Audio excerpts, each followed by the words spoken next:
আমরা খুব সংক্ষেপে পড়ে নিয়েছি যে কথা, যেই তাসবিহগুলো দরুদুস সালাম আমরা পড়েছি এগুলো খুব বেশি কঠিন নয়, কিন্তু আমরা যদি ঈমান এবং ইহতিসাব তথা স্বীকার করে বিশ্বাস করে দৃঢ়তার সহিত এর প্রতিদান আমরা আল্লাহ তাআলার কাছেই পাবো, তিনি আমাদেরকে প্রতিদান দেবেন, দয়া করবেন, এই আশা আকাঙ্ক্ষা নিয়ে যদি পড়তে পারি, এই ছোট ছোট হালকা হালকা কথা এবং কাজগুলো আমাদের জন্য আল্লাহ তাআলার দিদারের ব্যবস্থা হয়ে যাবে। বলি আলহামদুলিল্লাহ।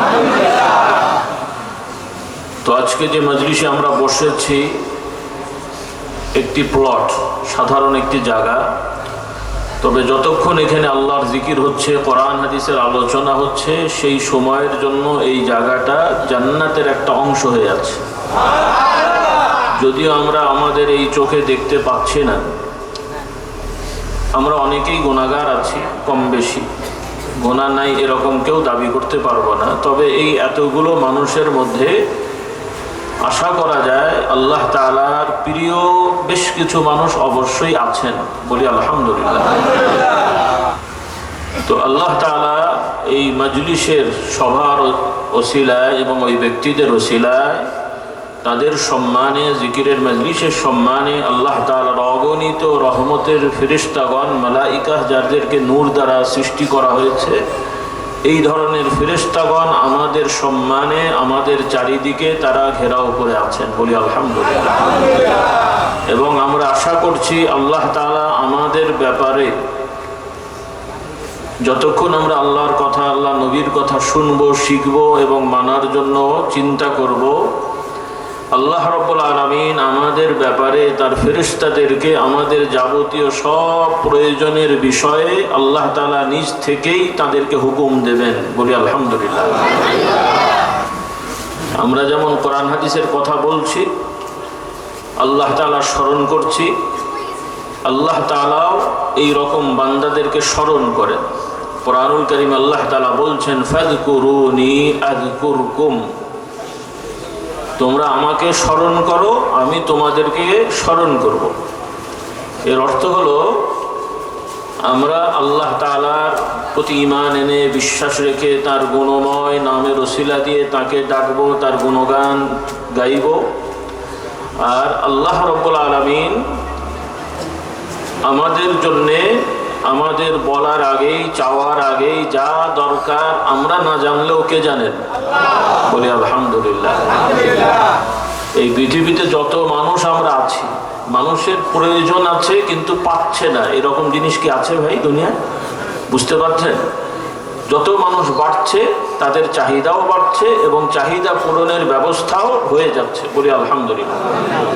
এক সময় বলা হতো বাংলাদেশের মতন বেশ কিছু রাষ্ট্র, যেগুলো দরিদ্র রাষ্ট্র বলা হতো, তবে এখন কিছুটা হলেও দারিদ্রতা কেটে গেছে, আরো কেটে যেত যদি আমরা চুরি চামারি না করতাম। আল্লাহ আমাদের হেদায়েত দান করুন, বরকত দান করুন এবং এই চুরি চামারি করার মানসিকতা পরিবর্তন করে দেন।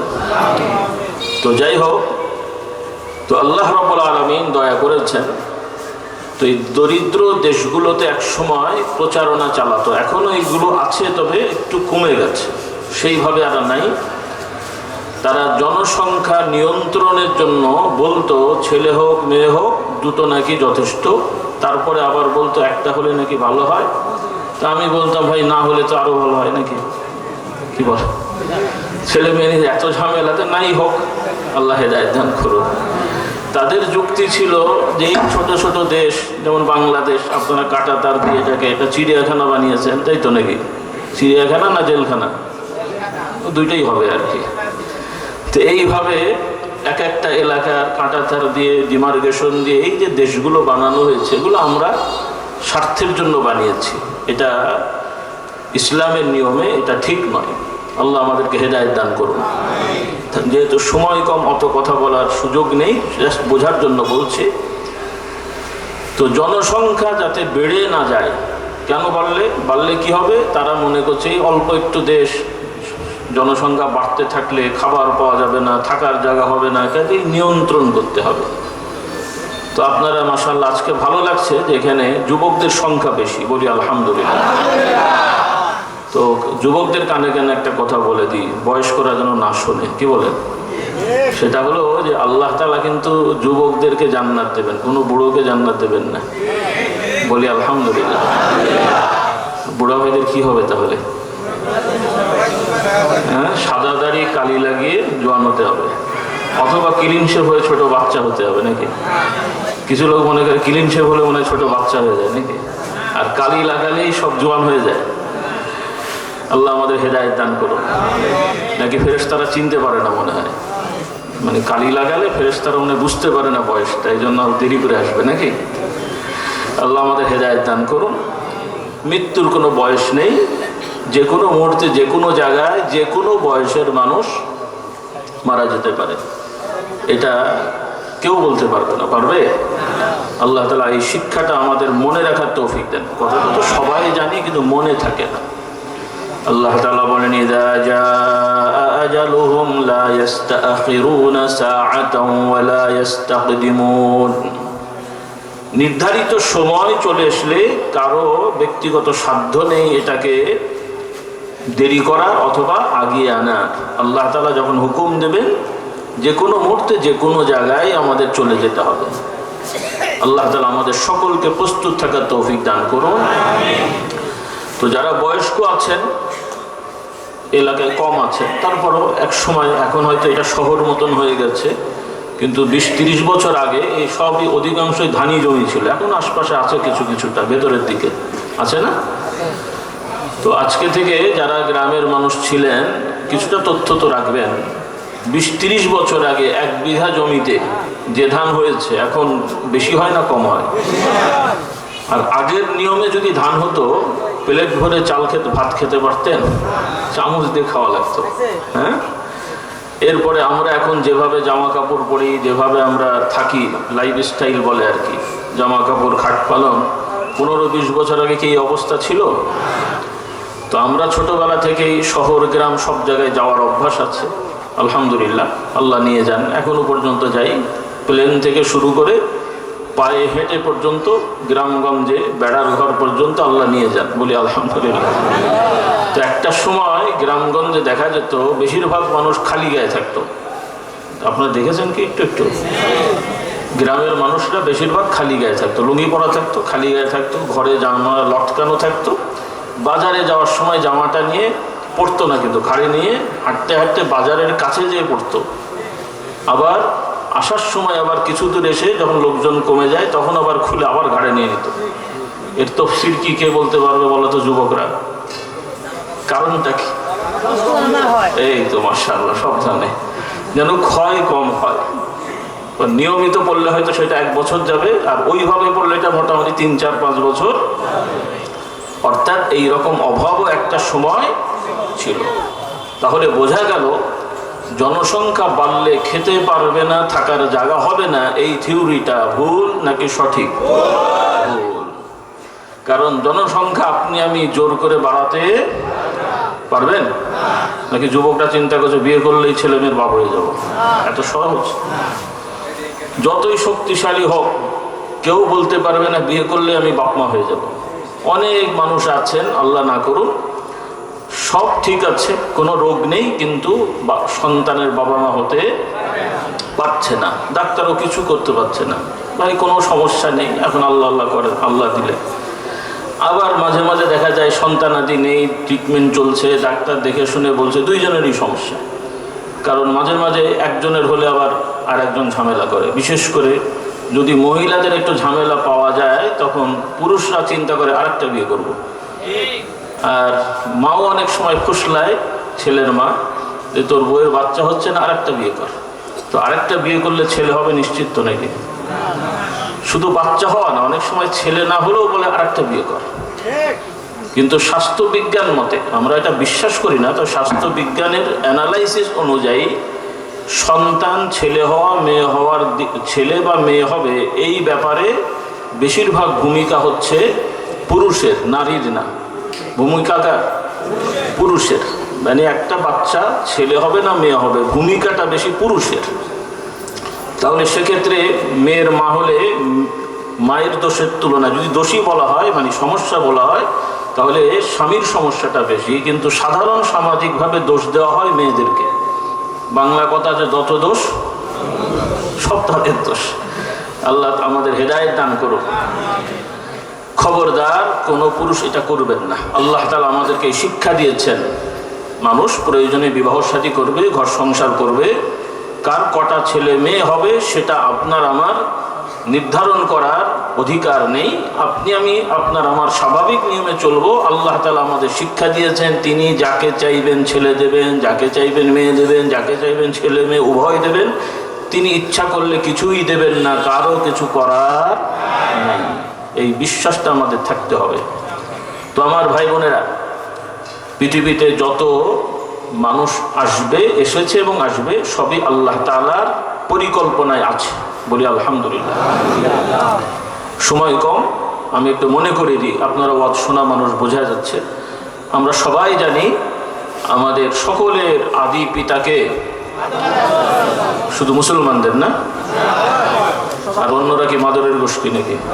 আপনাদের দেশে নাই তো? কিছু লোকেরা খুঁজে পাচ্ছে না, তারা বলছে যে মানুষ কোত্থেকে গবেষণা করতে করতে এত বড় বিজ্ঞানী হয়ে গেল, শেষ পর্যন্ত খুঁজে পেল যে আমরা মাদরের গোষ্ঠী। নাউযুবিল্লাহ পড়ে।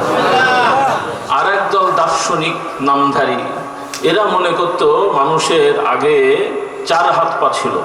কয় হাত পা? আমাদের এখন কটা? 2টা হাত 2টা পা। আর তারা মনে করতো 4টা হাত 4টা পা এক সময় নাকি মানুষের ছিল, তাদের কল্পনা আর কি, এবং খুবই শক্তিশালী ছিল। এটা একটা কল্পনা, কিন্তু গবেষণার নামে এটাও একটা সমাজে প্রচলিত ছিল, বই পুস্তকে পাওয়া যায়। তো তারা বলতে এই মানুষ তাহলে কোত্থেকে হলো, যে মানুষ অনেক বেশি, যেহেতু মানে 4টা করে পা 4টা করে হাত ছিল, অনেক বেশি শক্তিশালী ছিল। এক পর্যায়ে এরা দেবতাদের সাথে পাল্লা দিতে চাইলো, বিদ্রোহ করতে চাইলো। তখন দেবতারা পরামর্শ করলেন যে এরা তো কিছুদিনের মধ্যে আমাদের সাথে গন্ডগোল করবে, তাহলে এদের একটা ব্যবস্থা নিতে হবে। কেউ কেউ পরামর্শ দিল তাহলে মানুষগুলো ধ্বংস করে দাও। আবার অন্যরা বললো যদি এদের ধ্বংস করে দেওয়া হয় তাহলে আমাদের জব্বে কে, আমাদের পুজো কে করবে? তাহলে কি করা যায়? ধ্বংস নয়, এদের শক্তি কমিয়ে দাও, তাহলে এদেরকে অর্ধেক করে দাও। নাউযুবিল্লাহ। তো অর্ধেক করে দেওয়ার কারণে এখন মানুষ 2 হাত পাওয়া হয়ে গেছে। এগুলো সব কল্পনা, এর সাথে বিজ্ঞানের কোনো সম্পর্ক নাই। প্রকৃত বিজ্ঞান বাস্তবতা হলো, কারণ বিজ্ঞান মানেই বাস্তবতা। এখানে বিজ্ঞানের ছাত্ররা আছো না বাবারা? বিজ্ঞান মানে কি? কল্পনা না বাস্তবতা? বাস্তব ভিত্তিক অ্যানালাইসিসে যেই রেজাল্ট আসে এটাকেই বিজ্ঞান বলা হয়। আর আপনাদের দেশে ওষুধ টষুধ দিয়ে কাঁঠাল গাছে কয়টা আম হয়? হয় না? জাম গাছে বলা হয় তো? আচ্ছা, বাঁশের ঝাড় শুকাতে শুকাতে মনে হয় আখ হয়ে যায় না? তাহলে একটা বাঁশ ঝাড়ও আখ হলো না, একটা আম গাছেও কাঁঠাল ধরলো না, আর বাঁদর থেকে মানুষ হয়ে গেল। এটা বিজ্ঞান হলো? আল্লাহ আমাদের হেদায়েত দান করুন। আসলে আল্লাহ তাআলা আমাদের শিক্ষা দিচ্ছেন, মানুষ যখন আল্লাহ তাআলার পরিচয় ভুলে যায় তখন আল্লাহ তাদের একটা শাস্তি দেন। সেই শাস্তি হলো ওরা নিজেরাও নিজেদেরকে ভুলে যায়। আমরা কি নিজেরাই ভুলে গেছি। এখন কি মানুষের সংজ্ঞা, মানুষ হলো বাক শক্তি সম্পন্ন পশু। নাউযুবিল্লাহ। মানুষ পশু? তাহলে পশুগুলো কি কথা শিখলে মানুষ হয়ে যাবে নাকি? আল্লাহ হেদায়েত দান করুন। পশু পশু, মানুষ মানুষ, ইনসান ইনসান, হাইওয়ান হাইওয়ান। আল্লাহ তাআলা মানুষ সম্পর্কে বলছেন, আমি মানুষকে সব থেকে উত্তম আকৃতি ধাঁচে আমি সৃষ্টি করেছি। আল্লাহ তাআলা বলেন, লাকাদ খালাকনাল ইনসানা ফি আহসানি তাকওয়িম। নিশ্চয়ই অবশ্যই মানুষকে আমি সব থেকে উত্তম ধাঁচে, উত্তম আকৃতি দিয়ে আমি সৃষ্টি করেছি। বলি আলহামদুলিল্লাহ। আমরা সেই মানুষ হয়েছি, বলি আলহামদুলিল্লাহ। আর সব মানুষ আদম সন্তান। তবে আমাদের এই যে সামাজিক বিভিন্ন পরিচয় আল্লাহ তাআলা এটাও আমাদের জন্য ঠিক করে দিয়েছেন। এটার একটা উদ্দেশ্য আছে, সেটা আমি একটু মনে করে দিই আপনাদের। কারণ বর্তমানে বিভিন্ন রকম পরিচয় আমরা পরিচিত। যদি আমরা মুসলিম হয়েছি, কিন্তু ইসলামের দলে এসেও, মুসলিম হয়েও নানান বিভক্তি আমাদের আছে না নাই? হতে হতে এমন শেষ পর্যন্ত মসজিদও আলাদা হয়ে যাচ্ছে, অমুকদের মসজিদ তমুকদের মসজিদ। এরপরে এই হুজুরের ভক্ত ওই হুজুরের ভক্ত, অনেক সময় এক হুজুরের মুরিদ হয়ে আর এক হুজুরকে সালাম দিতে চায় না। আপনার দেশে মনে এই ঝামেলা নাই। নামাজ পড়বেন আলহামদুলিল্লাহ, আল্লাহর বিধান, সেই নামাজের কিছু কিছু বিষয় নিয়ে এত বেশি তর্ক বিতর্ক হয়ে গেল যে নামাজে হাত কোথায় বাঁধবে সে নিয়ে আবার মারামারি ঝগড়া। তো কোনো এক হুজুর বললেন, ভাই এত ঝগড়া হতে হতে হাত বাঁধা তো দূরের কথা, কদিন পরে তো হাতই থাকবে না, তো বাঁধবেন কি বুঝলি? টুপি নিয়েও ঝগড়া হয়ে গেল, কেমন টুপি পরা হবে। শেষ পর্যন্ত এক বক্তার টুপি ছিঁড়ে ফেলেও দিল। তো পরে আমি চিন্তা করলাম, এখন ওয়াজ করতে ভাই টুপি টাপি বাদ দিয়ে এখন হেলমেট পরে করেন সবাই, কি বল? টুপি নিয়ে তো ঝামেলা, তো হেলমেট পরেন আর কি করবেন? দু চারটা বাড়ি থাকলো মাথাটা। এখন যা দেশের অবস্থা, হেলমেট পরে থাকাই ভালো। কোথায় যে কি হবে বোঝা মুশকিল তো নাকি? আল্লাহ আমাদের হেদায়েত দান করুন। এগুলো থেকে বের হয়ে আসতে হবে। আল্লাহ তাআলা যে উদ্দেশ্যে আমাদের সৃষ্টি করে দুনিয়ায় পাঠিয়েছেন, যেই পরিচয় আমাদেরকে অবলম্বন করতে বলেছেন, যে দায়িত্ব দিয়েছেন, ওই পথে গেলে আমরা প্রকৃত মানুষ হব। আর ওই পথ থেকে সরে এসে দুনিয়ার পূজা শুরু করে দিলে আমরা মানবরূপী পশু থেকেও অধম হয়ে যাব। কিছু কিছু মানুষ মানুষের সন্তানেরা, কিন্তু এরা পশুর থেকেও অধম আল্লাহ বলেন। কারণ কোনো পশু জাহান্নামের আগুনে শাস্তি পাবে না, কিন্তু যারা কুফরি শিরকি করে আল্লাহর আইন লঙ্ঘন করে কবরে যাবে, কুফরি শিরকি করলে চিরস্থায়ী জাহান্নামের আগুনে জ্বলতে থাকবে। আর ঈমান ঠিক রেখে যদি কবিরা গুনাহ করে তওবা না করে মারা যায়, অর্থাৎ আল্লাহকে অস্বীকার করে না, আল্লাহর দ্বীনকে অস্বীকার করে না, কিন্তু লোভে পড়ে নফসের তাড়নায় কিছু অন্যায় করে, বড় বড় অন্যায় করে, সেও বিশ্বাসও করে অন্যায়, কিন্তু লোভে পড়ে করে। আমাদের সমাজে কিছু টানাটানির লোক আছে না? কি টানে না? তো যারা টানে এরা কি এগুলো ভালো জানে না খারাপ জানে? না, যারা টানে তারা কি ভালো জানে? তারা জানে খারাপ, কিন্তু তারপরও লোভে মানে বদ অভ্যাস। অনেক সময় বললে কি বলে যে ভাই বদ অভ্যাস হয়ে গেছে, ছেড়ে দেবো, এই আজ কিছুদিন পর ছেড়ে দেবো। আর কিছু লোক আছে ড্যাম কেয়ার, সেটা ভিন্ন। কিছু লোক আছে বোতল টানে। কিসের বোতল? পানির না কিন্তু। তো এইরকম অনেক আছে যারা হারাম মদ খায়, কিন্তু সে বিশ্বাস করে মদ হারাম, কিন্তু লোভে পড়ে খায়। তো যারা এইরকম বিশ্বাস করে হারাম কিন্তু লোভে পড়ে খায়, বদ অভ্যাস, এরা কাফের না, তবে গুনাহগার, অপরাধী, ফাসেক। এই অবস্থায় মারা গেলে তার অপরাধ অনুযায়ী শাস্তি হবে। এরপরে সে যদি তাওহীদের ঈমান, আল্লাহর সাথে শরীক করে না, নামাজ পড়ে, রোজা করে, এই ফরজ ওয়াজিব ঠিক রাখে, ইনশাআল্লাহ সে জান্নাতে যাবে। তবে তার আগে শাস্তি হবে। তার আগে কি হবে? আমরা কি চাই কেউ শাস্তি পাবো? আমাদের ইচ্ছা কি জাহান্নামে যেয়ে জান্নাতে যাওয়া, না জাহান্নাম ছাড়া জান্নাতে যাওয়া? আল্লাহ তাআলা আমাদের শাস্তি ছাড়া জান্নাত দান করুন। এই চেষ্টাটা থাকবে না। জান্নাত শুনে আবার মনে করেন না যে জাহান্নামে গেলে নাই গেলাম, কি বাংলাদেশের জেলখানা নাকি? পৃথিবীর সব থেকে ভয়ঙ্কর জেলে থেকেও যে কষ্ট হবে, জাহান্নামে কয়েক সেকেন্ড থাকলেও তার সমতুল্য হবে না। এই জন্য জাহান্নামের শাস্তিকে ভয় করতে হবে। আল্লাহ তাআলা বলছেন ওয়াকুদুহান নাসু ওয়াল হিজারা, দুনিয়ার আগুন জ্বালানো হয় কাঠ দিয়ে, পাথর দিয়ে, আর জাহান্নামটা জল প্রজ্বলিত হবে মানুষের দেহ আর পাথর দিয়ে। আল্লাহ আমাদের হেদায়েত দান করুন, জাহান্নাম থেকে মুক্তি দান করুন। তো আমার ভাইরা, ভাই বোনেরা, সকলকে বলছি, কারণ মানুষ মানে শুধু পুরুষরা নয়, কারণ এখানেও শয়তানের আবার ওয়াসওয়াসা আছে। পৃথিবীর দার্শনিক নামক, গবেষক নামক একটা শ্রেণী আছে, তারা মহিলাদেরকে মানুষ বিশ্বাস করে না। শুনেছেন কিনা জানি না। তারা বলে মহিলারা মানুষ নয়, মহিলারা মানুষের কাছাকাছি আর এক প্রজাতির পশু। নতুন শুনলেন মনে হয়। গবেষকরা জানেন, আমার যারা ডিগ্রি মাস্টার্স পড়বে, এগুলো গবেষণা করলে দেখবে যে এরাও মানুষ, খুবই চিন্তাবিদ গবেষক। আপনার ইটালি এই সমস্ত জায়গায় এদের গোষ্ঠীর মানে এই চিন্তাধারার মানুষ আছে। এরা মহিলাদেরকে মানুষ মনে করে না। আল্লাহ আমাদের হেদায়েত দান করুন।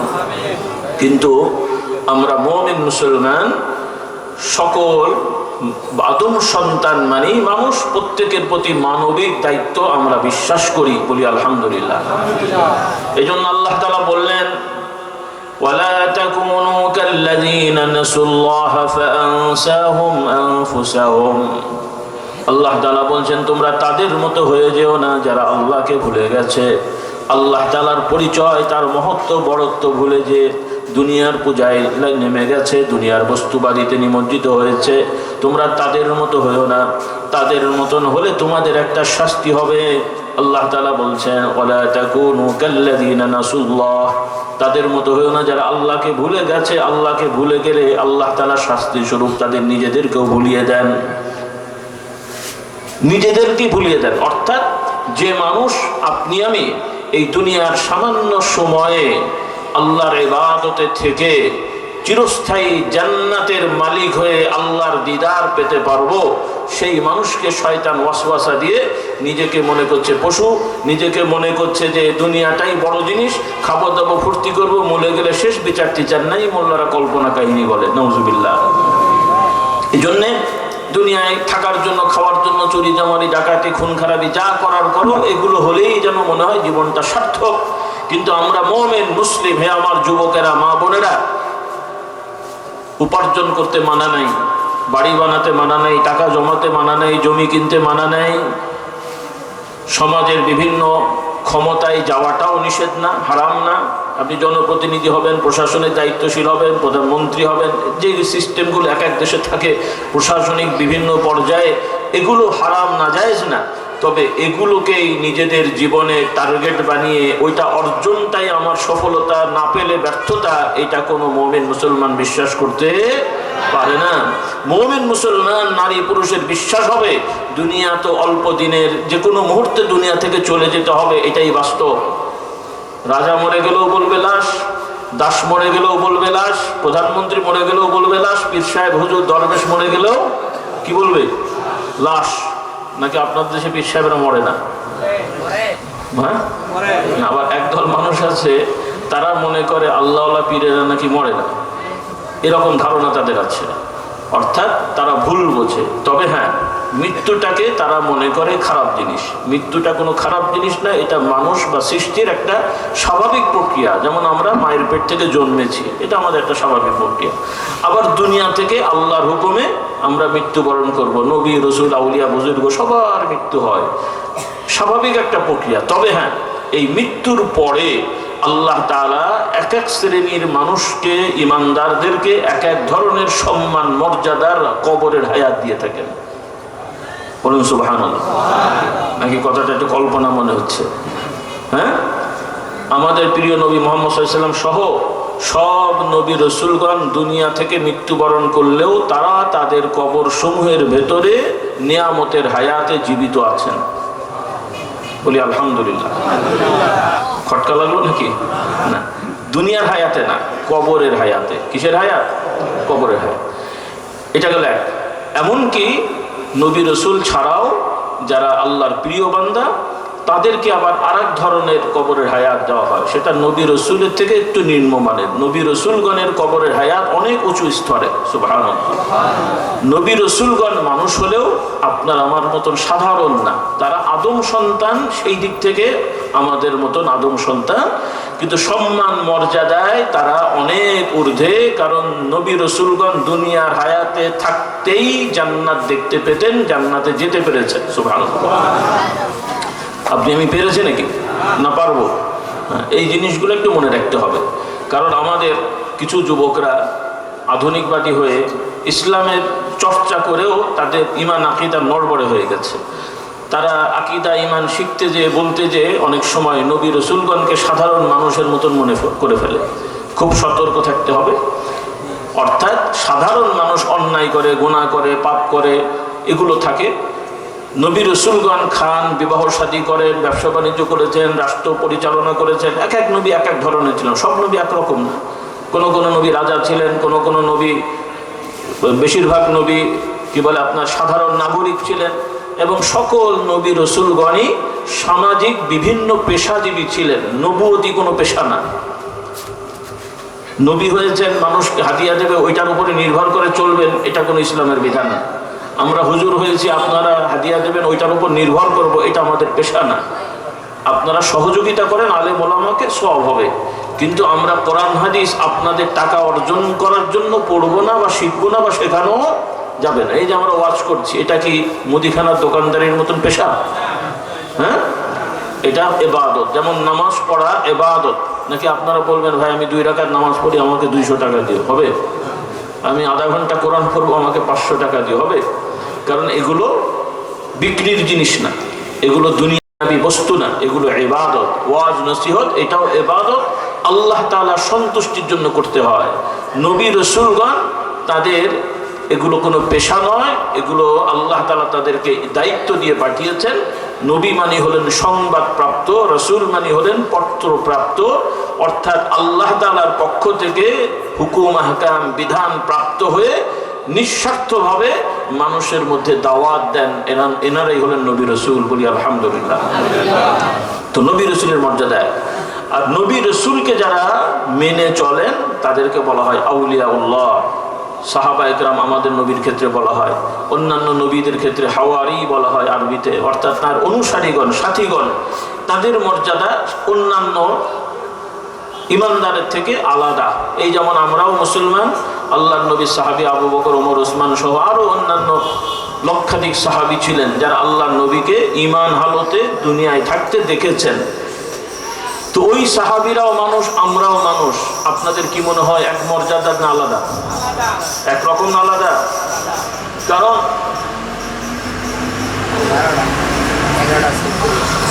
সাহাবা একরাম তারাও আদম সন্তান, তারা অনেকেই আমাদের মতন বংশীয় মুসলমানও না। আলহামদুলিল্লাহ, এখানে যারা বসে আছে আমার মনে হয় নতুন মুসলমান কেউ নেই, সবই বংশীয় মুসলমান, না? আলহামদুলিল্লাহ। আশা করি এখানে কেউই মূর্তি পুজো করেন নাই, করেছেন? আশা করছি কেউ বোতল টানেন না, গোপনে হয়তো 2-1টা টেনেছেন, তওবা করে ফেলেন, আল্লাহ মাফ করে দেন, বলেন আল্লাহুম্মা আমিন, হাত টানবো না। তাহলে কিন্তু আল্লাহর নবীর সাহাবীরা একটা সময় ইসলাম গ্রহণ করার আগে মূর্তি পুজো করেছেন, মদ খেয়েছেন, জিনা ব্যভিচার সমাজে স্বাভাবিক ছিল, অনেকের সাথে জড়িত, সবাই না, অনেকে জড়িত ছিল। এই মূর্তি পূজারক মানুষগুলো, জিনাকারী মানুষগুলো, মদ খাওয়া মানুষগুলো আল্লাহর নবীর হাতে বায়াত হয়ে তওবা করে এই সব বাদ দিয়ে এমন মুমিন মুসলমান হয়ে গেলেন, আল্লাহ তাআলা তাদেরকে দুনিয়ায় থাকতেই জানিয়ে দিলেন তাদের জন্য জান্নাত রেডি হয়ে আছে। তারা শুধু মারা যাবে, কবরে গেলেও কবরটাও জান্নাতের একটা পূর্ব অবস্থান হয়ে যাবে। এরপরে যখন হাসরের ময়দানে উঠবেন, বিচার বড় কঠিন, কিন্তু তাদের বিচারটাও সহজ হয়ে যাবে। আল্লাহ রাব্বুল আলামিন তাদেরকে হুকুম দেবেন, বা তারা সহ ওই পথে যারা আছেন আল্লাহ তাআলা ডাকবেন, আমরাও যদি সেই পথে থাকি আমাদেরও সেই আহ্বানের মধ্যে পড়ে যাব। আল্লাহ তাআলা ডেকে বলবেন, ইয়া আইয়াতুহান নাফসুল মুতমাইন্নাহ ইরজিই ইলা রাব্বিকি রাদিয়াতাম মারদিয়াহ ফাদখুলি ফি ইবাদি ওয়াদখুলি জান্নাতি। আল্লাহ তাআলা আহ্বান করে বলবেন, হে আমার বান্দারা, যাদের অন্তর, যাদের নফস, যাদের প্রবৃত্তি মুতমাইন হয়ে গিয়েছিল, স্থিতিশীল হয়ে গিয়েছিল, তথা দুনিয়ার লোভ লালসায় যারা অন্যায় অপরাধে লিপ্ত না হয়ে আল্লাহ তাআলার বিচারকে ভয় করে, আল্লাহর দয়াকে স্মরণ করে অন্যায় অপরাধ ছেড়ে যারা স্থিতিশীল হয়ে গিয়েছিলে, আজকে তোমরা আমার ইমানদার, আমার প্রিয় বান্দাদের দলভুক্ত হয়ে জান্নাতি হয়ে যাও। আল্লাহ তাআলা ডাকবেন। তো এই সাহাবীরা, আমরা বিশ্বাস করব আল্লাহর নবীর সাহাবী বলতে যারা ছিলেন, আমরা নাম জানি না জানি, অনেকের নাম তো আমরা জানি, অনেকের নাম আমরা জানি না, আমাদের আকীদা বিশ্বাস হবে আল্লাহ তাআলা সবার জন্য জান্নাতের সুসংবাদ দিয়ে রেখেছেন। বলি আলহামদুলিল্লাহ। এটা কেন বলা হয়, কেন বললাম আমরা? কারণ শয়তান তো আর বসে নেই। আমাদের সমাজে কিছু ভাইয়েরা ইসলাম চর্চা করেন, খুব ভালো, আমরাও করব, সবাই করবো, রাজি আছি ইনশাআল্লাহ। কিন্তু চর্চা করতে যে বেশি আমরা বুঝে ফেলি অনেক সময়, আর বেশি বুঝতে যে তখন ড্যাম কেয়ার হয়ে যায়। তখন আল্লাহর নবীর সাহাবীদের সময়ের বিভিন্ন বিষয় নিয়েও আমরা এখন বসে বসে তাদের বিষয়গুলো ভুল ধরা শুরু করে দিই। খুব বুদ্ধিমানের কাছে, যে অমুক সাহাবী এই ভুল করে ফেলেছেন, তমুক সাহাবী ওই ভুল করে ফেলেছেন, আমরা আর ওই ভুলের মধ্যে নাই। কত বড় পণ্ডিত, কি বলেন? মানে সাহাবি ভুল করলো আর আমি হুজুর ধরে ফেললাম, তার মানে আমার জ্ঞান ওনার থেকে বেশি হলো তো, নাহলে ধরলাম কেমন করে? আচ্ছা আপনাদের স্বাভাবিক বিবেকে বলেন তাই হয় কোনোদিন?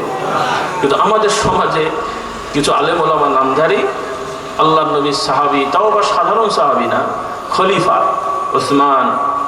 ওসমান রাদিয়াল্লাহু তাআলা আনহু, এরপরে আলী রাদিয়াল্লাহু তাআলা আনহু, তারা আর অন্য সাহাবি কি এক? হ্যাঁ, সব সাহাবিরাই আমাদের থেকে অনেক ঊর্ধ্বে। আর সব সাহাবিদের উপরে আবু বকর, ওমর, ওসমান, আলী, তাদের মর্যাদা, আশারা মুবাশশারা 10 জন নির্ধারিত সাহাবি, তাদের মর্যাদা অন্যদের থেকে বেশি। আর আমভাবে সব সাহাবিরাই আমাদের তুলনায় মর্যাদাবান। বলুন সুবহানাল্লাহ। এগুলো বিশ্বাসের কিছু ব্যাপার আছে। আমার যুবকরা একটু ভালো করে শুনে নিও, মা বোনেরা একটু খেয়াল করেন, কারণ ঈমান আকীদা সবার, ইবাদত পুরুষ নারী সবার। নাকি শুধু পুরুষরাই জান্নাতে যাবেন, মহিলাদের জান্নাত নেই? মহিলারা আপনাদের সেবা করবে, রান্না করে খাওয়াবে, মরে গেলে শেষ, তাই? আর আপনারা জান্নাতে যে হুর নিয়ে ব্যস্ত হয়ে যাবেন। বিষয় এরকম, আল্লাহ তাআলা পুরুষদেরকেও যেমন হুর দেবেন, মহিলাদেরকেও তাদের মনোপুত স্বামী দেবেন। হ্যাঁ, যেই স্বামীরা ইমানদার, পরহেজগার, আল্লাহ তাআলা জান্নাতে ওই স্বামীদেরকে, তাদের জান্নাতি, যারা জান্নাতি হতে পারবেন, ওই যোগ্য নারীদেরকে জান্নাতে তাদের স্বামী স্ত্রী করে দেবেন। বলি আলহামদুলিল্লাহ। মহিলারা রাগ করলো মনে হয় যে পুরুষেরা হুরো পেল, আবার স্ত্রী পাবে, আর আমরা আবার সেই ঘুরে ফিরে এই বেটাকেই পাবো ওখানে যে। তো আপনার যেই স্বামী এখানে গন্ডগোল করে, সে যদি ইমানদার হয়, পরেজগার হয়, ইনশাল্লাহ জান্নাতে যার কোনো গন্ডগোল করবে না, ভয় নাই। বলি আলহামদুলিল্লাহ। আর আল্লাহ না করুন, যেই মহিলার স্বামী দুনিয়ায় কুফরি শিরকি করে জাহান্নামে যাবে, আল্লাহ তাআলা তার জন্য জান্নাতে ইমানদার, পরেজগার এবং তার মনোপুত স্বামী দান করবেন। কারণ একজন মহিলার একাধিক স্বামী দরকার হয় না, আর এটা তার জন্য ক্ষতিকারক। আর একজন পুরুষের প্রয়োজন অনেক সময় হয়, সবার না, কোনো কোনো পুরুষের প্রয়োজন হয়, আর কোনো কোনো পুরুষের প্রয়োজন হয় না। যার প্রয়োজন হবে না তার বিয়ে করা উচিত হবে না, কারণ বিয়ে করে খামাখালি তাকে ঝুলিয়ে রাখবেন, ঝামেলা হবে। আর যার প্রয়োজন আপনারা বিয়ে শাদী করবেন। আর যেই পুরুষের একজনের থেকে স্ত্রী বেশি দরকার, মানে তার একজন স্ত্রী যথেষ্ট হয় না, তিনি একাধিক বিয়ে করবেন, স্ত্রীগণ তাকে অনুমতি দেবেন, তাহলে আপনিও শান্তিতে থাকবেন। তা না হলে সে বিয়ে করতে না দিলে সে অন্য জায়গায় যে শয়তানি করবে। কোনটা ভালো? শয়তানি করা ভালো? হ্যাঁ, অনেক মা বোনেরা মনে করেন যে না আর বিয়ে করবেন, আমি সতীনের ঘর করব না। কিন্তু আপনার স্বামী যদি বিয়ে করার মানসিকতা থাকে, আর যদি আপনি জোর করে না করতে দেন, সে গোপনে গোপনে শয়তানি শুরু করবে, তখন আরো বিপদ হবে না? আল্লাহ আমাদের হেদায়েত দান করুন। তবে হ্যাঁ, তার মানে এটা নয় যে আপনারা শুনেছেন 4টে বিয়ে করা যাবে, সেজন্য হুটহাট করে বিয়ে করবেন আর হক আদায় করবেন না, তা কিন্তু হবে না। বিয়ে করা বৈধ কার জন্যে? যে হক আদায় করতে পারবে। একাধিক বিবাহ করলে প্রত্যেকটা স্ত্রীর সমানভাবে অধিকার, খাওয়া দাওয়া, চলাফেরা, শারীরিক প্রয়োজন সব সমানভাবে দিতে হবে, না দিলে কিন্তু গুনাহগার হবেন। আর যেই স্ত্রী তার স্বামী থেকে হক পাবেন না, ওই স্ত্রীর অধিকার আছে ওই স্বামী থেকে তালাক নেওয়া। আছে না নাই? আছে। কিন্তু আমাদের অনেক মা বোনেরা জানে না, বা অনেক পরিবার, বাবা মা দেখছে যে মেয়ে তার স্বামীর ঘরে শান্তিতে নেই, স্বামী তার অধিকার দিচ্ছে না, সে বিচ্ছেদ চায়, কিন্তু বাবা মা বিচ্ছেদ করতে দেয় না, যে এতে মান সম্মানের সমস্যা হবে, ঝুলিয়ে রাখে। তখন আরো অপকর্ম বেড়ে যায়। বিশেষ করে বর্তমানে আরো বাড়ে, যেহেতু পর্দা পশিদা নাই, এর সাথে আবার ফেসবুক। আপনাদের দেশে সমস্যা হয়নি মনে হয়? হ্যাঁ, 3 ছেলের মা, সেও দেখা যাচ্ছে যে গেট আউট হয়ে যাচ্ছে, 4 ছেলের বাপ, সেও দেখা যাচ্ছে আরেক জায়গায় লিঙ্ক লাগাচ্ছে। কি বিপদ বলেন দেখি।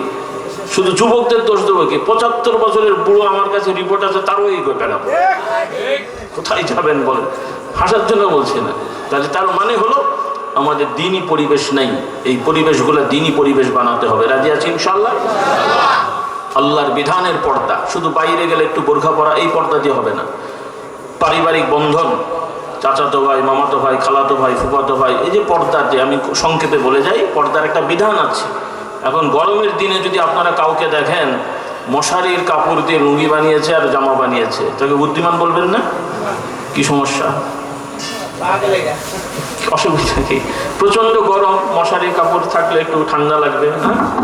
তো মশারির কাপড় দিয়ে যদি লুঙ্গি বানানো হয়, লুঙ্গি পরা না পরা কি সমান হলো না? তফাৎ হলো? তো এখন এমন বোরখা আমাদের অনেক মা বোনরা পরেন, খুবই টাইট ফিট অথবা খুবই পাতলা। এইরকম বোরখা রাস্তাঘাটে পরলে এটাতে পর্দা হয় না। আবার বোরখা টোরখা পরেও দেখা যায় অনেকে, বিশেষ করে কলেজ ইউনিভার্সিটির ছাত্রছাত্রীরা বোরখা পরে অনেক সময় আড্ডা দেয়, গল্প করে, একসাথে ঘুরতে যায়, বলছে আমি পর্দা করলাম। হলো? এটা পর্দা হলো না। এই জন্য আমার যুবক যুবতী ভাই বোনদের বলবো, বাবারা বেশি না পারলেও অন্তত ফরজটা ধরে রাখো। কি ধরে রাখো? এই যুবকরা বেশি না পারলেও অন্তত যুবক যুবতী ভাই বোনেরা ফরজটা ধরে রাখো, ইনশাল্লাহ তোমরা বুড়োদের আগে জান্নাতে চলে যাবে এবং সম্মান বেশি পাবে।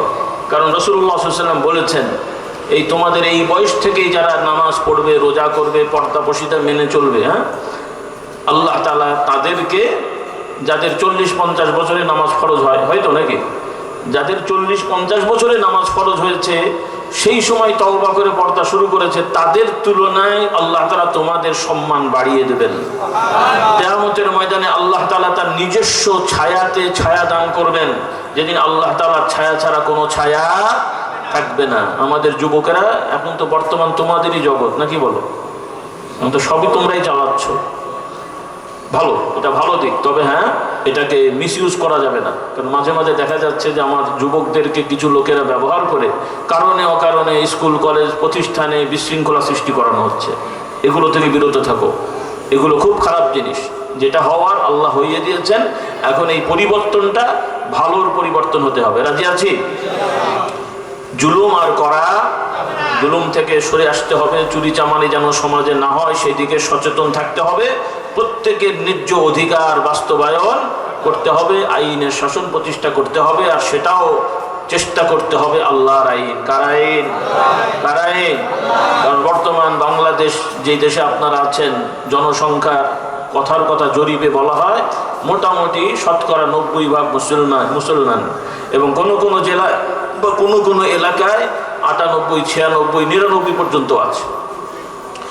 তাহলে আমরা 90% মানুষ মুসলমানের সন্তান হয়ে আমরা এদেশে গরু খাই, এদেশে 5 ওয়াক্ত নামাজ পড়ি, এদেশে আমরা আমাদের বিবাহ শাদী আল্লাহর আইনে করি, তাহলে আমাদের দণ্ডবিধি, চোরের শাস্তি, ডাকাতের শাস্তি, অর্থনীতি, ব্যবসার নিয়ম, এগুলো কার আইনে হতে হবে? কার আইনে হতে হবে? এখন আমি সুদি কারবার করব, ব্যাংকে টাকা রাখে সুদ নিয়ে এসে আমি নকল রোজা রাখবো, অনেক শক্ত নাকি? হ্যাঁ, চুরি করা টাকাকে কোরবানি দেবো, তাও আবার বংশীয় ছাগল। তাই তো না, আগে নর্মাল ছাগল, বংশীয় গরু ছাগল আছে, মানুষের বংশ ছিল আপনি গরুর ছাগল, নাউজুবিল্লাহ।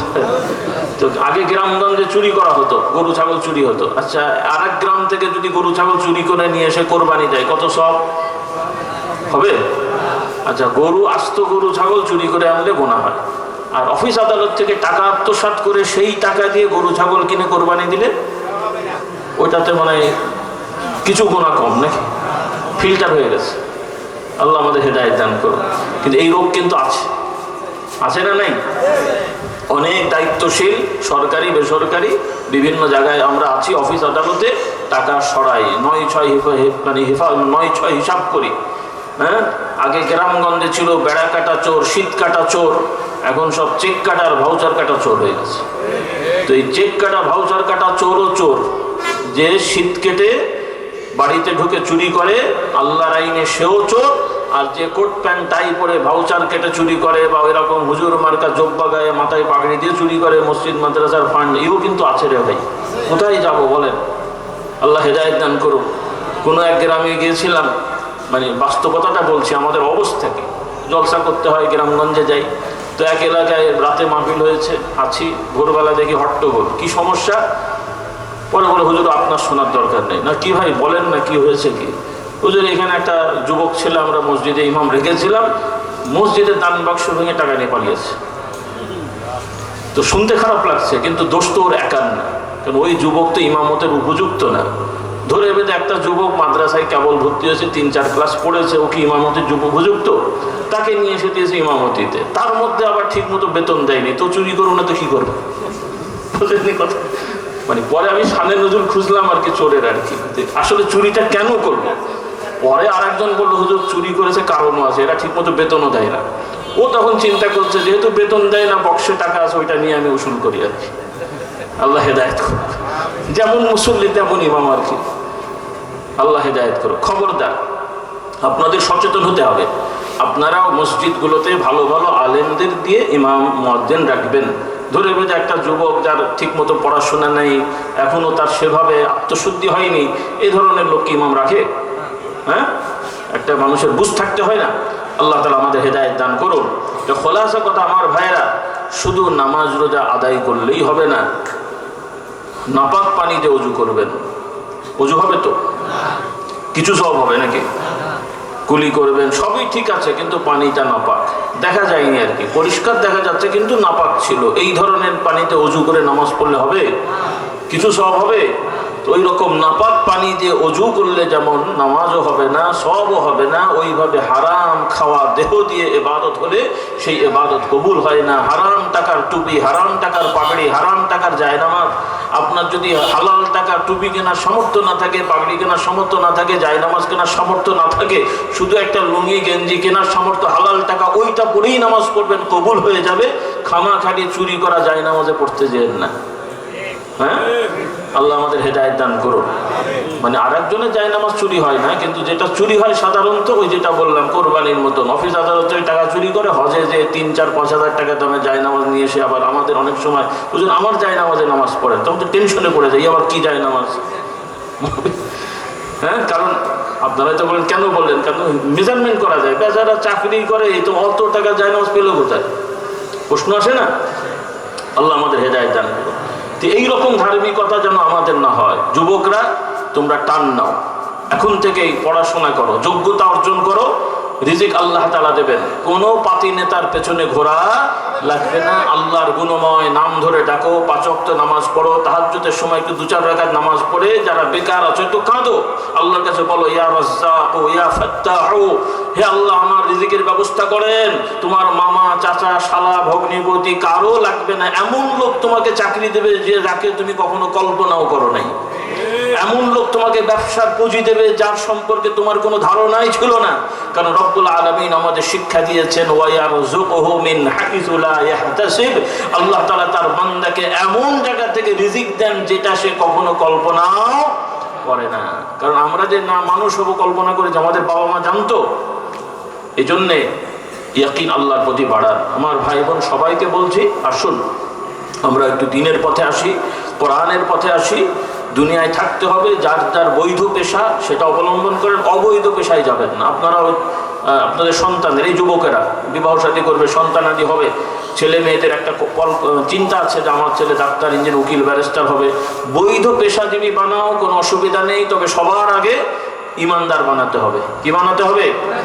ইমানদার হয়ে ডাক্তার, ইঞ্জিনিয়ার হোক। তবে হ্যাঁ, কিছু অবৈধ পেশা আছে ইসলামের আইনে, দুনিয়ার আইনে বৈধ, গায়িকা, নায়িকা, নাট্যকার, এগুলো হওয়ার দরকার আছে। আরো অনেক কিছু যেগুলো আমার মুখে বলা যাবে না। অনেক মেয়েরা আইন আছে, তারা ওই সার্টিফিকেট নিয়ে কিছু কর্ম করে বিভিন্ন জায়গায়, যেটা আমি মুখে বলতে পারছি না। এটা আবার রাষ্ট্রীয়ভাবে মুসলমান নামধারী আমরা, আমাদের দেশে ওইটা স্বীকৃত। বলুন নাউযুবিল্লাহ। কোন পর্যায়ে আমরা চলে গেছি?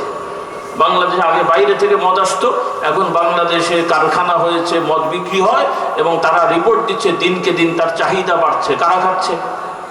কারা খাচ্ছে? মুসলমান নামধারীরা। মানে আগের তুলনায় মদখোর বেড়ে যাচ্ছে। এটা আমাদের উন্নতি নাকি? উন্নতি না অবনতি? তাহলে এর থেকে আমাদের বের হয়ে আসতে হবে। যাই হোক, বিক্ষিপ্ত আকারে কিছু কথা বলেছি। আসুন আমরা আল্লাহর পরিচয়টা শিখে নিই। আমাদের যে উদ্দেশ্যে আল্লাহ দুনিয়ায় পাঠিয়েছেন ওইটাকে ঠিক রেখে সব করেন। আপনি রাজা হন, হতে তো পারবেন না, বাংলাদেশে তো রাজা হওয়ার সুযোগ নেই, আছে নাকি? তো প্রধানমন্ত্রীর কজনই হবে? 17 কোটি মানুষ, সবাই প্রধানমন্ত্রী হবে নাকি? যার তকদিরে আছে হবে, মেরে ধরে হওয়ার দরকার নেই। আল্লাহ যাকে ইচ্ছা বানাবেন, বলি আলহামদুলিল্লাহ। এই যে বর্তমানে যারা দায়িত্বশীল আছে, হয়তো মন্ত্রীর নাম বলা হচ্ছে না, কিন্তু পদ তো একই, প্রধান উপদেষ্টা সমমান প্রধানমন্ত্রী, এরপরে অন্যান্য উপদেষ্টা সমমান মন্ত্রী। তাহলে এই লোকগুলো হয়ে গেল, এরা কি জীবনে কল্পনা করেছে? হ্যাঁ, এখনো মাঝে মাঝে হয়তো ঘুম থেকে ওইটা চিমটি কাটে যে আমি আসলে কোথায়। জীবনে কল্পনা করে নাই। আমার তো মনে হয় জীবনে কোনো দোয়াও করে নাই। আর যদি করতো, আর পাশে যদি আপনাদের মতন যুবক শুনতো, তাহলে হাসতো যে বেটা কি দোয়া করে। যদি কোনো সময় দোয়া করতো যে এই যাদের নাম সবার নাম মনে নেই, যে আল্লাহ আমাকে মন্ত্রী বানিয়ে দিও, পাশের যুবক ওর বন্ধু বলে যে পাগল হয়ে গেছে। হ্যাঁ, তাহলে আল্লাহ তাআলা কোত্থেকে কাকে বানিয়ে দেন? সুবহানাল্লাহ পড়ে। ইসলামের নিয়মে এটাই হয়। ইসলামের নিয়মে সবাই ভালো লোক খুঁজবেন, কেউ হতে চাইবেন না, আল্লাহ তাআলা ভালো লোক করে দেবেন। এটা হলো ইসলামী রাষ্ট্র ব্যবস্থা। বলি আলহামদুলিল্লাহ। কিন্তু আমরা হয়ে গেছি কি হুজুর আর কি খেজুর, সবাই বলি আমি হব, তার মানে কেউ হবে না, শয়তান একটা হবে। আল্লাহ হেদায়েত করুক, বলুন আল্লাহুম্মা আমিন। আমাদের শিক্ষা দিতে হবে সন্তানদেরকে, কেউ এই পদে যাওয়ার প্রতিযোগিতা করবে না, সৎ হয়ে জীবনযাপন করার চেষ্টা করবে। আল্লাহ তাআলা এই সৎ মানুষদের থেকে একজনকে বাছাই করে দেবেন। রাষ্ট্রনীতিটা শিখে নাও। এই আমাদের এই গতানুগতিক সমাজতন্ত্র, গণতন্ত্র, এগুলো আমরা বিশ্বাস করব না। আমরা ইসলামের স্বতন্ত্র রাষ্ট্রনীতিতে বিশ্বাস করি। বলি আলহামদুলিল্লাহ।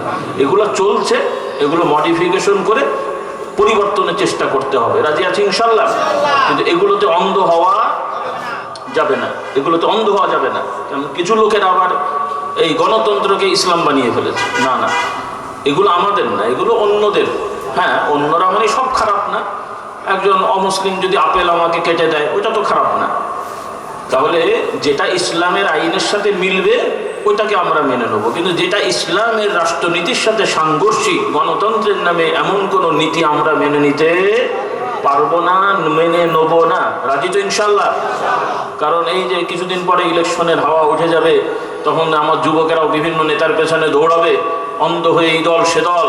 অনুরোধ করব, অন্ধভাবে কোনো দল সাপোর্ট করতে যেও না, আপনারা যাবেন না। সমাজে ভালো ভালো মানুষদেরকে চেষ্টা করবেন দায়িত্ব দেওয়ার জন্য, তাহলে শান্তি পাওয়া যাবে। হ্যাঁ, আপনার দেশে কোনো বিড়িখোর ইমাম বানাবেন? কি সমস্যা? ও বেটা খায়, ওর গোনা হবে, আপনি পেছনে নামাজ পড়বেন। এরকম যদি কেউ যুক্তি দিয়ে কমিটি বলে যে ওগুলো আমার ব্যাপার না, ও সহি শুদ্ধভাবে তেলাওয়াত করে, আমরা তার পেছনে নামাজ পড়বো, নাউজুবিল্লাহ, তখন দেখা যাবে এই যুবকরা আন্দোলন শুরু করে দেবে। হ্যাঁ, করবে না? করবে না যে ইমাম রাখা যাবে না? বুড়োরা বলবে বাবা তোরা তো মসজিদেই আসিস না, তোদের আবার আন্দোলন কি? আমরা আসি আর না আসি এই ইমাম চলবে না। কি মশলা তো? কিন্তু আমরা নামাজ পড়ি আর না পড়ি, হুজুর একটা থাকবে ফেরেশতা মার্কা। তো ফেরেশতা মার্কা হুজুর দিয়ে ভালো, এটা খারাপ জিনিস আমি বলছি না। কিন্তু মসজিদের ইমাম যেমন ফেরেশতা মার্কা আপনারা চান, তার থেকেও শান্তি পেতে হলে বেশি ফেরেশতা মার্কা আপনার জনপ্রতিনিধি হতে হবে। কারণ জনপ্রতিনিধি যদি অন্য মার্কা হয়, আর মসজিদে যে আপনি যত বড় হুজুরকে দিয়ে দোয়া করার, শান্তি হবে? এটা নিয়ম হলো না। কাজেই আমাদেরকে একটু বাস্তবতা বুঝতে হবে। আমরা কোনো দল করি না, আমরা আমাদের একটা নীতি আছে। আমাদের নিজেদেরও কোনো গতানুগতিক দলীয় রাজনীতি নেই, আমরাও কোনো দলীয় রাজনীতির কারো সাপোর্টও করি না, কারো বিরোধিতাও করি না। আমাদের নীতি হলো, যেহেতু আমরা মুমিন মুসলিম সমাজে বেশি, আমাদের প্রত্যেক এলাকায় ইমানদার ভালো মানুষকে দায়িত্ব দেওয়ার চেষ্টা করতে হবে। কি রাজি আছি? কথা পছন্দ হয়নি মনে হয়। হ্যাঁ, এই নীতিতে যতদিন না আসবেন ততদিন আপনি শান্তি পাবেন না। মুখে বললে তো হবে না। আপনি যদি বৃষ্টিতে ঘুরে বলেন যে আমরা শুকনো হতে চাই, কেমন করে হবে? তো আপনি ছাতা ব্যবহার করেন, সেটার নিচে যান, তাহলে না আপনি শুকাবেন। বৃষ্টিতে খালি মাথায় ঘুরবেন আর যদি স্লোগান দেন আমরা শুকনা হতে চাই, শুকনো কেমন করে? হ্যাঁ, তো অশান্তির কাজ করে শান্তি চাই, শান্তি চাই, কোরআনের আলো চুরি চামারি করে স্লোগান দিই, কোরআনের আলো ঘরে ঘরে জ্বালো, মিথ্যা কথা বলে স্লোগান দিই, কোরআনের আলো ঘরে ঘরে। তো কাকে দিয়ে কি জ্বলবে রে ভাই? তুই সত্যি কথা বল, কোরআনের আলো জ্বলবে। তুই মিথ্যা কথা বাদ দে, কোরআনের আলো জ্বলবে। তুই চুরি চামারি বাদ দে, কোরআনের আলো জ্বলবে। তুই মসজিদে যে নামাজ পড়, সন্তানকে নামাজ শেখা, সন্তানকে সততা শেখা।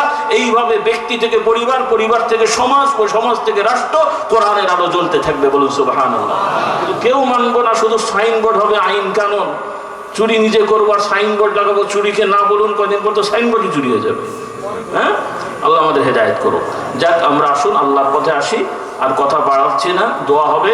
দোয়ার পরে আপনারা আমার এই পাশে গাড়িতে বই পাবেন, কিছু বই আমরা রাখি। ওয়াজ নসিহত তো মনে থাকে না। ইমান আকিদার বিষয়ে কিছু বই আছে, ইসলামী আকিদা শিক্ষা, ওজিফা নামাজ শিক্ষা, পর্দা শিক্ষা, গোনামাপের আমল সহ বিভিন্ন বিষয়ের কিতাব আছে। আমার মা বোনরাও লোক পাঠিয়ে নেবেন, আপনারাও একটা হলেও নিয়ে যান। আর আলহামদুলিল্লাহ আমরা আপনাদের কাছাকাছিই থাকি। দারুসালাম, এই যে দারুসালাম বড় টাওয়ারটা, ওর পাশ দিয়ে একটা গেট আছে, ফুরফুরা দরবার, ওর ভেতরটাই আমাদের ওখানে বাড়িঘর এবং প্রতিষ্ঠান আছে। দরবার বহু আগে থেকে, পাকিস্তানের সময় থেকেই আলহামদুলিল্লাহ আপনাদের কাছাকাছি, যদিও এদিকে কম আসা হয়, আশপাশে অন্য জায়গায় আসা হয়েছে, দাওয়াত থাকছে। আপনারা ওই আশপাশে গেলে, জুমা পড়তে গেলেন, বাৎসরিক ওয়াজ মাহফিল হয়, যাবেন ইনশাল্লাহ, দাওয়াত থাকবে, আমাদের ওখানে সব আছে, আর কথা বাড়াচ্ছি না। তো আলহামদুলিল্লাহ আপনারা কষ্ট করে এসেছেন। আপনাদের পাশেই এখানে দারুল আরকাম কওমি হাফিজিয়া মাদ্রাসা এতিমখানা শুরু হয়েছে কয়েক মাস, ভাইরা অনেক কষ্ট করে করেছেন। এগুলো দরকার আছে না নাই?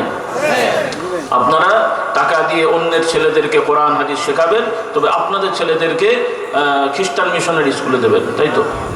হ্যাঁ, অনেকের এই রোগ আছে। মাদ্রাসার সভাপতি, কিন্তু ওনার ছেলে পড়ে খ্রিস্টান মিশনারি স্কুলে। মাদ্রাসার সেক্রেটারি, ওনার ছেলে আবার, তাও আবার দেশে না, ইন্ডিয়ার হিন্দু মিশনারি স্কুলে পড়ে। বাংলাদেশে আর স্কুল কলেজ নেই। আপনাদের দেশে মনে এই সমস্যা নেই, অনেক জায়গায় আছে আর কি।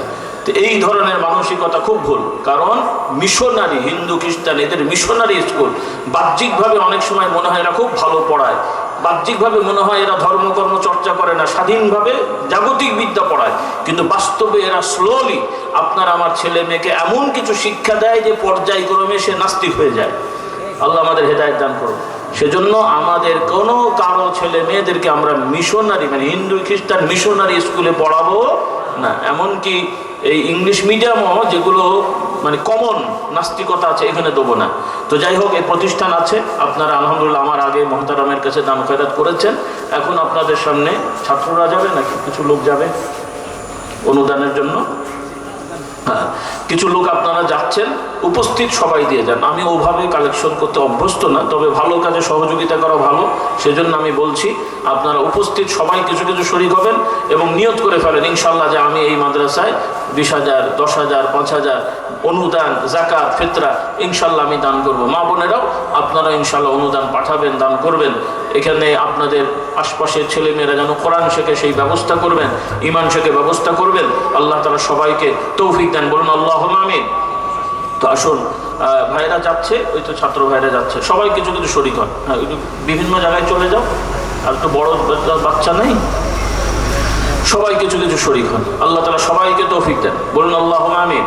আসুন আমরা সবাই একটু আল্লাহর কাছে তওবা করে ইস্তেগফার করি। যদি আমি কাছে থাকি, তবে এখন আমি সফরে বের হয়েছি, এই রাতেই আমি কুমিল্লা যাব, মুসাফির হয়ে গেছি। তো আপনাদের সাথে নিয়ে আমি মুসাফির হালতে তওবা করি, সকলে পড়ি আউযু বিল্লাহি মিনাশ শাইতানির রাজিম। আমরা সবাই গুনাহগার, গুনাহ নাই এরকম কেউ আছে ভাই?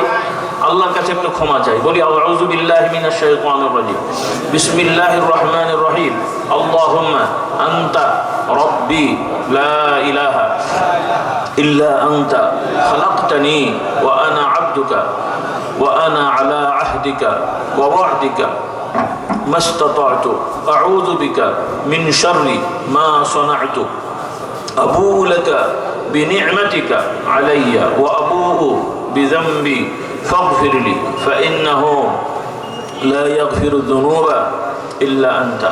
আমরা নিজের ভাষায় পড়ি, আয় আল্লাহ তাআলা, আমি সকল গুনাহ হতে, শিরকি বেদাতি, জানা অজানা, ছোট বড়, ইচ্ছাকৃত অনিচ্ছাকৃত সকল গুনাহ হতে তওবা করছি, তওবা করছি, তওবা করছি।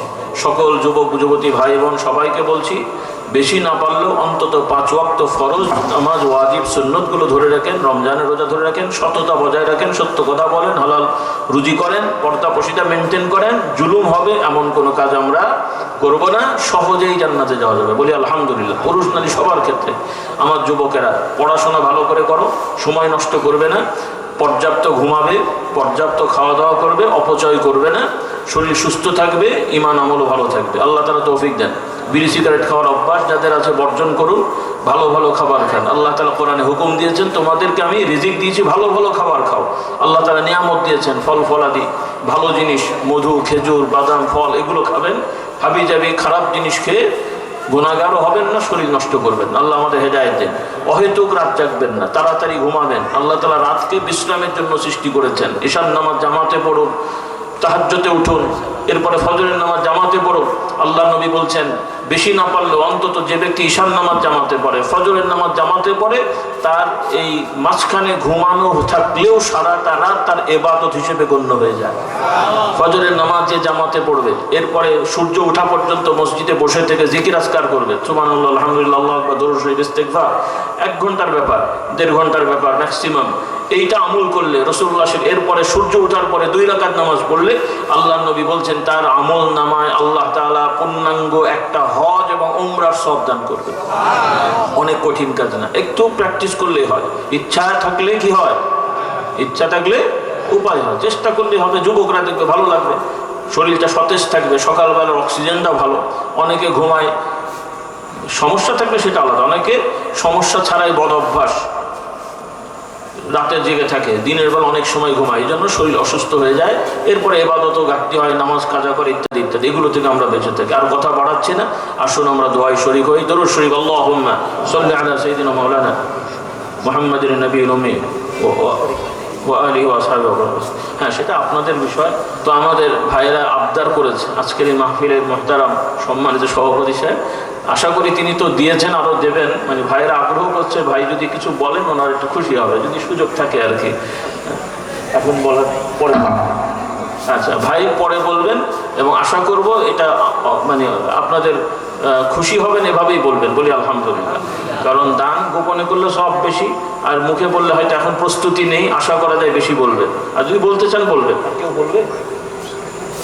হ্যাঁ, আমরা তো। আর মাহতাব ভাইয়ের সাথে পরিচয় হলো। ও আল্লাহ আল্লাহ জান্নাত নসিব করুন। মুহতারাম ভাইয়ের এক ভাই ইন্তেকাল করেছেন, আল্লাহ তাআলা তাকে ক্ষমা করে দেন। তিনি অনেক ইয়াতীমের ইয়া হাইয়্যু ইয়া কাইয়্যুম বিরহমাতিকা নাস্তাগীথু أصلح لنا شأننا كله ولا تكلنا إلى أنفسنا طرفة عين। আয় রব্বুল আলামিন, আমরা গুনাহগার, খাতাকার, বদকার, যত বড় অপরাধী হয় আপনার রহম করমের ওসিলা আমাদেরকে মাফ করে দেন। আপনার হাবিব মুহাম্মদ সাল্লাল্লাহু আলাইহি সাল্লামের ভালোবাসা মহব্বতের ওসিলায়, আল্লাহ আপনার গুণময় নামের ওসিলায় আমাদের সকলের গুনাহ খাতাগুলো মাফ করে দেন।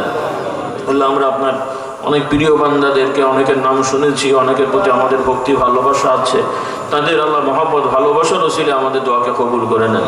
মুসাফির হালতে আপনার দরবারে হাত তুলেছি, এতগুলো মানুষের মধ্যে কচি কাঁচা শিশুরা আছে, আলেম ওলামা আছেন, তাদের দোয়ার সাথে আমাদের দোয়াকে কবুল মঞ্জুর করে নেন। আমরা তওবা ইস্তিগফার পড়েছি, দরুদ সালাম পড়েছি, কোরআন হাদিসে যা আলোচনা হয়েছে এর ওসিলায় আমাদের সকল নেক মাকসুদগুলো পূরণ করে দেন।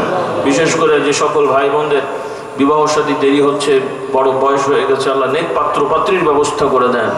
অনেকের সন্তানাদি নেই, নেক সন্তানের ব্যবস্থা করে দেন। অনেকে অভাব অনটনে আছেন, হালাল রুজি বরকত নসিব করেন। অনেক যুবকরা বেকার আছে, আল্লাহ কর্মসংস্থানের ব্যবস্থা করে দেন। অনেকে মিথ্যে মামলা মোকদ্দমায় আটকিয়ে গেছেন, সেগুলো থেকে রেহাইয়ের ব্যবস্থা করে দেন। সর্বোপরি সামাজিক পারিবারিক সকল অশান্তিগুলো দূর করে দেন। বিশেষ করে আল্লাহ আমাদের ফিলিস্তিনকে আল্লাহ আপনি হেফাজত করেন, মুসলমানদেরকে আপনি হেফাজত করেন, মজলুমদেরকে আপনি হেফাজত করেন, সকল জালিমদেরকে আল্লাহ আপনি ধ্বংস করে দেন। স্বাধীন সার্বভৌম ফিলিস্তিন রাষ্ট্রের ব্যবস্থা করে দেন। যে দেশে আমরা বসবাস করি বাংলাদেশের প্রতি রহম করম নাজিল করেন। এদেশের পরিবর্তন, শান্তির দয়ার পরিবর্তনের ব্যবস্থা করে দেন। সকল দলমতকে মিলেমিশে আল্লাহ আপনার সন্তুষ্টির অর্জনে আপনার বিধান মোতাবেক সমাজ রাষ্ট্র পরিচালনার মন মানসিকতা দান করেন, তাদেরকে তৌফিক দান করেন। যোগ্য সৎ মানুষদের দ্বারা সমাজে দায়িত্ব পালনের তৌফিক দেন। আল্লাহ যারা কষ্ট করছে সামাজিকভাবে, রাষ্ট্রীয়ভাবে যত দায়িত্বশীল আছেন, যে যেভাবে, সকলকে আল্লাহ আপনি হেফাজত করেন। তাদেরকে আল্লাহ ভালো কাজ করার তৌফিক দেন, অন্যায় থেকে দূরে থাকার তৌফিক দেন। যারা ভালো কাজে আছেন তাদেরকে দুনিয়া আখিরাতের বরকত আপনি বেশি করে দান করেন। সর্বোপরি রব্বুল আলামিন আমাদের কাছে যে সকল ভাই বোনেরা বিভিন্ন বিষয় নিয়ে দোয়া চেয়েছেন, ব্যক্তিগত সমস্যা, সন্তানাদিদের, পারিবারিক যার যার রোগ ব্যাধি, বালা মুসিবত, সবগুলোকে আপনি আসান করে দেন, সহজ করে দেন। সুস্থতা সহিত দীর্ঘ হায়াত দারাজ করেন। যাদের আল্লাহ আপনার হুকুমে দুনিয়া থেকে চলে যাওয়ার সময় হয়েছে, ইমানি হালতে, আমলি হালতে আল্লাহ কবরে যাওয়া তৌফিক দেন। আমাদের প্রত্যেকের কবরগুলোকে জান্নাতের টুকরা হিসেবে কবুল করে নেন। আল্লাহ আমাদেরকে হাসরের ময়দানে আপনার আরশের ছায়া পাওয়ার ব্যবস্থা করে দেন। আপনার নবী সাল্লাল্লাহু আলাইহি ওয়াসাল্লাম সহ সকল নবীদের সুপারিশ পাওয়ার ব্যবস্থা করে দেন। আল্লাহ আপনার নবীর হাউজে কাউসার আমাদের জন্য বরাদ্দ করে দেন। আল্লাহ জান্নাতে আপনার নবী সহ শুহাদা, সিদ্দিকিন, তাদের সাথে আল্লাহ হাসর নাসরের ফয়সালা করে দেন। আল্লাহ জান্নাতে যে আপনার দিদার পেতে পারি, সেই আল্লাহ যোগ্যতা আমাদের সকলকে দান করেন। আল্লাহুম্মা ইন্নাকা আফুউন কারীমুন তুহিব্বুল আফওয়া ফা'ফু আন্না। খাস করে আমার ছাত্রছাত্রী ভাই বোনেরা মাদ্রাসা, স্কুল, কলেজ, ইউনিভার্সিটি বিভিন্ন পর্যায়ে যে পর্বে আছে সকলকে আল্লাহ আপনি সম্মানের সহিত জ্ঞান অর্জন করে সমাজে প্রতিষ্ঠিত হতে পারে সে তৌফিক দান করেন। খাস করে এখানে যে প্রতিষ্ঠান মাদ্রাসা হয়েছে, যিনি প্রতিষ্ঠা করেছেন, যারা সহযোগিতা করছেন, যেভাবে এর সাথে সম্পৃক্ত আছেন, সকলকে আল্লাহ জানে মালে বরকত নসিব করেন। আল্লাহুম্মা সাল্লি আলা মুহাম্মাদিন আবদিকা ওয়া রাসূলিকা وصل على المؤمنين والمؤمنات والمسلمين والمسلمات الأحياء منهم والأموات إنك سميع قريب مجيب الدعوات سبحانك اللهم وبحمدك أشهد أن لا إله إلا أنت أستغفرك وأتوب إليك سبحان ربك رب العزة عما يصفون وسلام على المرسلين والحمد لله رب العالمين. لا إله إلا الله.